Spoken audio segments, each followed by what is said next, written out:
সেনাপতি সেনাপতি আদেশ করেন মহারাজ।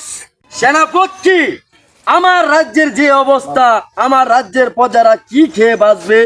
দেশে বন্যা নাই, খরান নাই, বৃষ্টি নাই, তাহলে কিভাবে আমার প্রজারা বেঁচে থাকবে? সেনাপতি, তুমি একটা কিছু আমাকে বলো। আপনি উত্তেজিত হবেন না মহারাজ, আপনি এখনো বসেন। সেনাপতি, আমার তো রাত্রে ঘুম হয় না আমার রাজ্যের প্রজাদের চিন্তা ভাবনা করে। এখন আপনি বলেন সেনাপতি, আমি কি করতে পারি রাজ্যের প্রজাদের জন্য?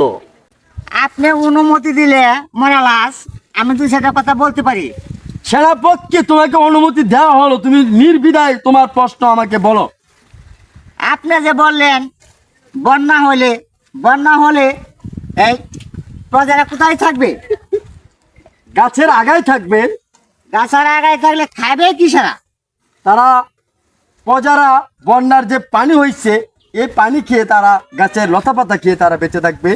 শুধু পানি খেয়ে বেঁচে থাকতে পারবে? তাহলে কি আর করতে পারবো আমি তাদের জন্য? কারণ আমারই তো তখন থাকার জায়গা থাকবে না।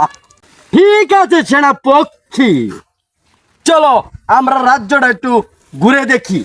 চলো। চলেন।